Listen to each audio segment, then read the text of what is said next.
आज के इस वीडियो में बिहार बोर्ड टॉपर के चिट्ठा खोलने वाला हूं। इस वीडियो में आपको पता लग जाएगा कि कैसे एक Bihar board topper guess paper में क्वेश्चन को टिक लगाते हैं, सिलेक्ट करते हैं और वही क्वेश्चन हूबहू एग्जाम में आ जाता है।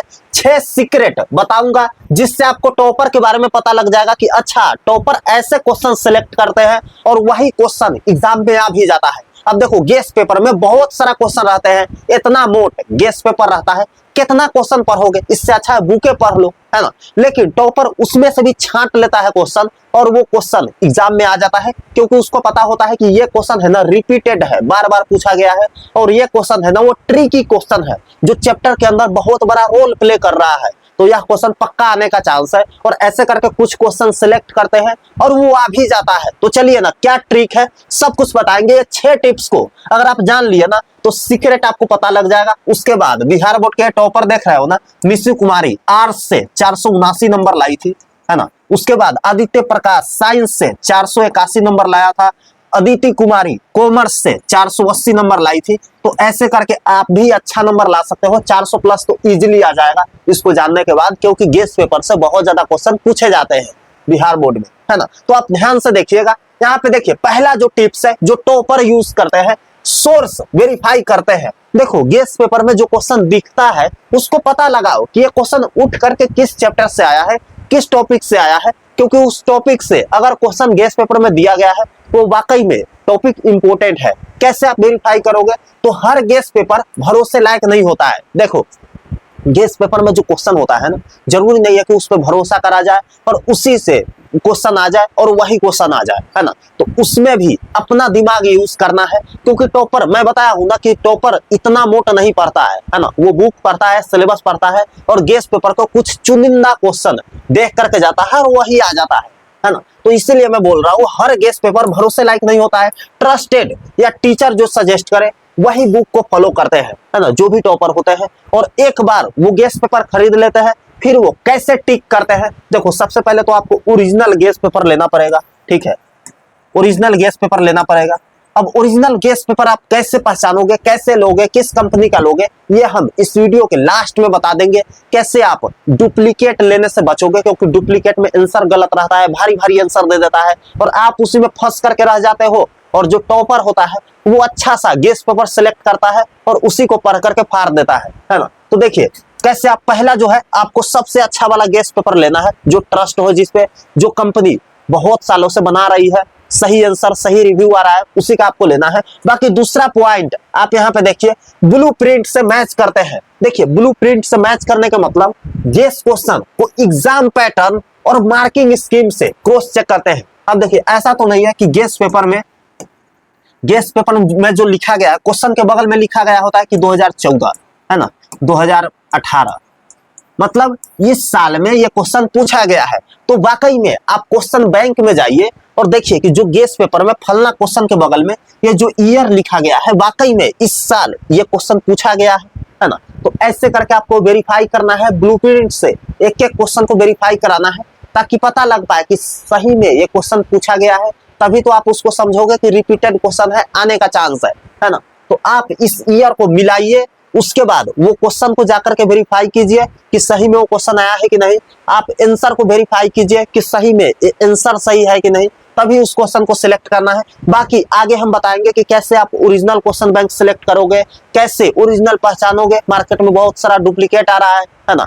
कैसे आप क्वेश्चन को सिलेक्ट करोगे एक टॉपर के तरह, कैसे आप क्वेश्चन को चुनोगे कि ये क्वेश्चन आने का चांस है, सब कुछ हम बताएंगे। फिलहाल तीसरा पॉइंट जो देखिए बहुत ज्यादा इंपॉर्टेंट है, रिपीटेड टॉपिक पर फोकस। जो टॉपिक बार बार गेस पेपर में दिखते हैं उन्हें हाई प्रायोरिटी दे। देखिए सीधी सी बात है, आप देखेंगे कि किसी किसी टॉपिक से ना बहुत ज्यादा सवाल पूछा गया है ना। तो आपको सबसे पहले बुक में जाना है और देखना है कि कैसे, अगर आप बुक अच्छे से नहीं पढ़ो तो बुक में जाकर के वेरीफाई कर लेना है। अदरवाइज आपको पता लग जाएगा कि हाँ ये फलना क्वेश्चन फलना टॉपिक से है, ये भी क्वेश्चन फलने टॉपिक से है और वो भी फलने टॉपिक से है। इसका मतलब वो टॉपिक बहुत ज्यादा वीवीआई है ना, वेरी वेरी इंपॉर्टेंट है। आप उसको करके जाइए क्योंकि उस टॉपिक से हो सकता है 2 मार्क्स वाले भी क्वेश्चन आ जाए, 5 मार्क्स वाले भी क्वेश्चन आ जाए। तो अगर आप करके जाओगे तो सारा टॉपिक से जितने में क्वेश्चन आएंगे सारा का सारा आपसे बन जाएगा, कोई दिक्कत नहीं होगी, ठीक है। उसके बाद चौथा पॉइंट जो बहुत ज्यादा वीवीआई है, यहाँ पे आप ध्यान दीजिए, हर क्वेश्चन को समझ करके याद करते हैं। देखिए रट्टा कितना मारोगे, सीधी सी बात है। देखो इतना मोटा रहता है गेस पेपर, है ना, इतना मोटा रहता है। अगर आप सबको रट्टा मारे तो आपका साल कम पड़ जाएगा इसी को रटते हुए, है ना। उसके बाद क्वेश्चन बैंक भी तो आपको सोल्व करना है ना। उसके बाद सिलेबस भी तो फोकस करना है ना। अपना नोट्स भी तो देखना है। तो कैसे आप सारा कुछ हैंडल कर पाओगे? अगर आप रटोगे तो नहीं हो पाएगा। इसलिए मैं बोलता हूं कि जहां से भी आप पढ़ रहे हैं कोशिश कीजिए कि वहां से कंसेप्ट समझ ले और गेस पेपर में आने के बाद उसको समझ करके याद करें। आप बस क्वेश्चन देख लीजिए कि फलना क्वेश्चन पूछा गया है, आंसर को एक दो बार पढ़ लीजिए जिससे आपको आंसर समझ में आ जाएगा। उसके बाद आप अपना तरीका से भी लिख दीजिएगा। जरूरी थोड़ी है वही क्वेश्चन का आंसर छापो, कॉपी पेस्ट मारो, नहीं ना, आप अपना से आंसर बनाइएगा उसका। बस एक बार पढ़ करके समझ लेना है और देख लेना है कि फलना फलना क्वेश्चन बार बार पूछा गया है तो इंपॉर्टेंट है। पांचवा पॉइंट जो बहुत ज्यादा वीवीआई है, सिलेक्टिव स्टडी करते हैं। जो भी टॉपर होता है ना वो क्वेश्चन को सिलेक्ट करते हैं, पूरा नहीं रटते हैं गधों की तरह, है ना। जो एवरेज स्टूडेंट होता है उसको लगता है सारा इंपॉर्टेंट ही है और सबको रटने के चक्कर में उसको कुछ याद नहीं होता है और जब जाता है एग्जाम में तो पता चलता है कि भैया सब भूल गए हैं, एक बार पेन भी उसका नहीं चल पाता है। लेकिन जो टॉपर होता है वो लिमिटेड चीज, इंपॉर्टेंट चीज पढ़ करके जाता है और धुआं धुआं उड़ा करके चला आता है। पूरे गेस पेपर को रटते नहीं है, इंपॉर्टेंट और रेलिवेंट क्वेश्चन ही पिक करते हैं। रेलिवेंट क्वेश्चन मतलब एक बार वो देख लिया कि फलना टॉपिक से 3 से 4 बार क्वेश्चन पूछा गया है और बार बार रिपीट हुआ है बहुत साल में, है ना। तो वो टॉपिक को वो अच्छे से स्टडी मारेंगे, है ना।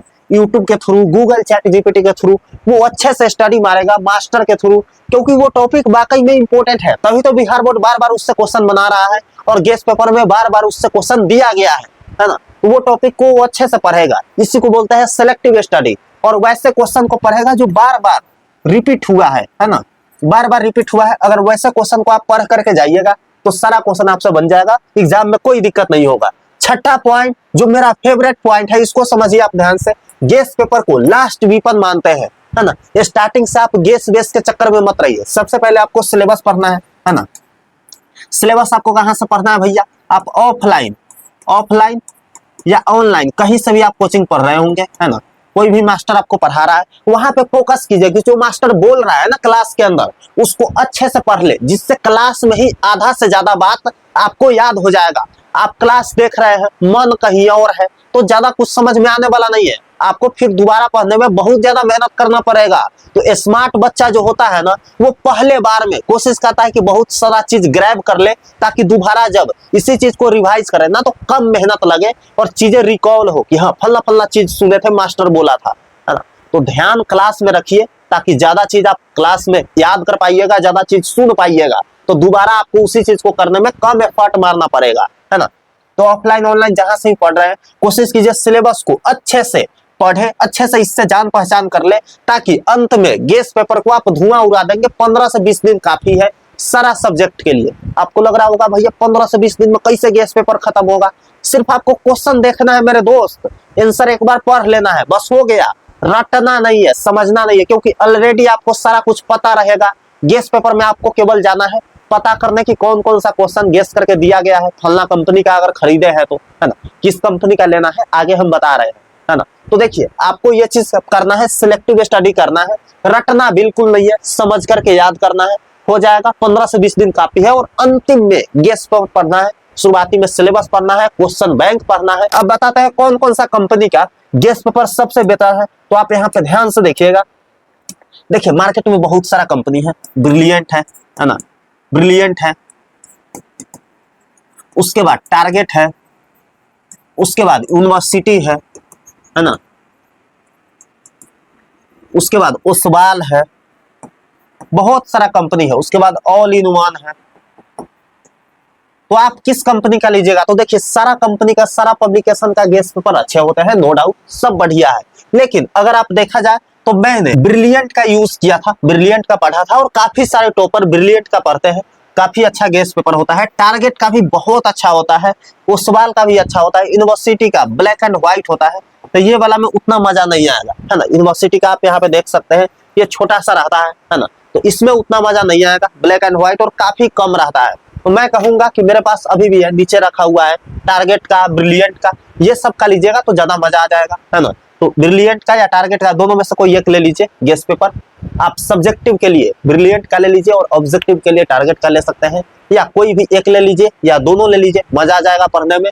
बाकी अगर आप चाहते हैं कि ऑब्जेक्टिव जिसमें 10,000 ऑब्जेक्टिव रहता है ना, ये बात ध्यान से सुनिए, एक ऐसा बुक मैं आपको बताऊंगा जिसमें सारा सब्जेक्ट का केवल ऑब्जेक्टिव रहेगा, 10,000 ऑब्जेक्टिव। यहां से आप रिवाइज कर लिए ना मेरे दोस्त। अब देखो होता क्या है, ब्रिलियंट और टारगेट वाला में कम कम ऑब्जेक्टिव रहता है, बातचीत चैप्टर में मात्र 20 से 25 को रहेगा। लेकिन अगर आप ये वाला बुक ले लिए ना, तो बातचीत चैप्टर में 40 से 45 को आपको देखने को मिल जाएगा ऑब्जेक्टिव। तो यहाँ से आप रिवाइज कर लिए तो एक भी ऑब्जेक्टिव छूटने का चांस नहीं है। तो वो कौन सा बुक है, कैसे आप लोगे, वो हम आपको बता देंगे। सारा टॉपर यूज करता है, पिछले साल सारा स्टूडेंट यूज किया था, और ऑब्जेक्टिव में उसका 50 में 50 सही हुआ था, 35 में 35 सही हुआ था।